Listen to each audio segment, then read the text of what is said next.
Near the end of your article, you have this explosive point in there about John Negroponte, who's now going to be the Deputy Secretary of State as opposed to the head of U.S. intelligence. You write this: I was subsequently told by the two government consultants and the former senior intelligence official that the echoes of Iran-Contra were a factor in Negroponte's decision to resign from the National Intelligence Directorship and accept the position of Deputy Secretary of State. Explain what you were hearing, because that's obviously a very explosive charge. Yes, it's probably the single most explosive, if you will, or depressing or distressing sort of thing I discovered in the last few months, which is simply this. This administration has made a policy change, a decision that they are going to put all the pressure they can on the Shiites. That is the Shiite regime in Iran, and they're also doing everything they can to stop Hezbollah, which is Shiite, the Hezbollah organization, from getting any control or any more of a political foothold in Lebanon. So they essentially, I quote, I saw Nasrallah, the head of Hezbollah, and he described it this way as fitna, the Arab word for civil war. As far as he is concerned, we are interested in recreating what's happening in Iraq and Lebanon, that is Sunni versus Shia. And in looking into that story, and I saw him in December, I found this, that we have been pumping money, a great deal of money, without congressional authority, without any congressional oversight. Prince Bandar of Saudi Arabia is putting up some of this money for covert operations in many areas of the Middle East where we think that we want to stop the Shiite spread or the Shiite influence. They call it the Shiite crescent.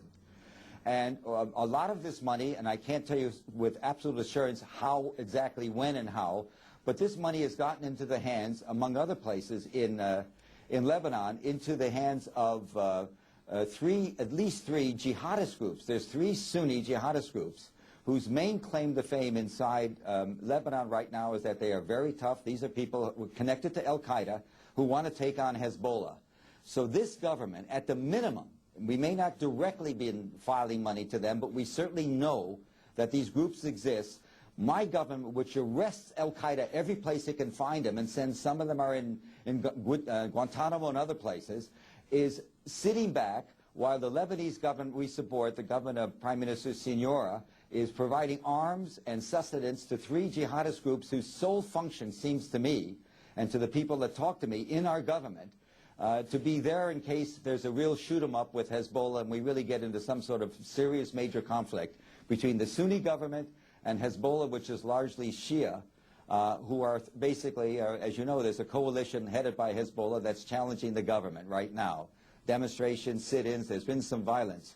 So America, my country, without telling Congress, using funds not appropriated, I don't know where, but my sources believe much of the money obviously came from Iraq, where there's all kinds of piles of loose money, pools of cash that could be used for covert operations. All of this should be investigated by Congress, by the way, and I trust it will be. In my talking to members there, they're very upset that they know nothing about this, and they have great many suspicions.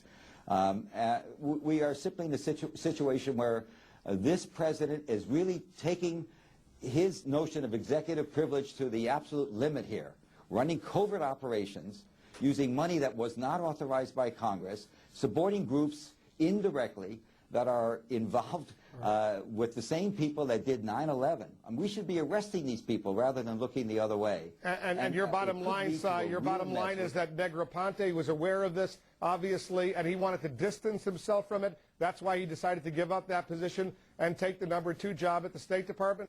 That's one of the reasons I was told. Negroponte also was not in tune with Cheney. There was a lot of complaints about him because he was seen as much of a stickler, too ethical for some of the operations the Pentagon wants to run.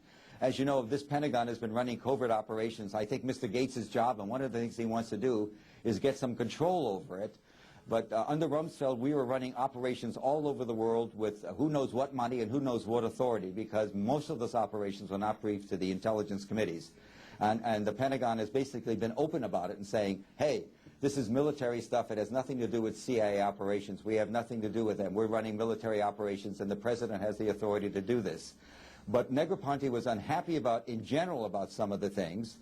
He also, I don't think, he may not have been terrific at his job. That's another factor. But certainly, John Negroponte went through this issue, Iran-Contra, in the 80s when we had the first big debate over the use of unlawfully obtained money to buy arms. You know, the whole arms for Hersh's business was to generate cash to fight the war, the Contra War against the Sandinistas, that mess that we had. Negroponte was ambassador to Honduras there, very sensitive to the issue that took place 20 years ago. He did not want a repeat of it.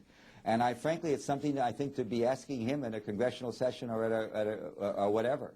But I have that, you know, I understand this is very serious stuff. And my magazine understands this is very serious stuff. And we have really taken a lot of time with this story and couched it in as carefully as we could and with all the caveats. This is serious business. The article is entitled, "The Redirection, Is the Administration's New Policy Benefiting Our Enemies in the War on Terrorism?" That's the subtitle. The author, Seymore Hersh. Cy, thanks very much for joining us from Cairo. Thank you.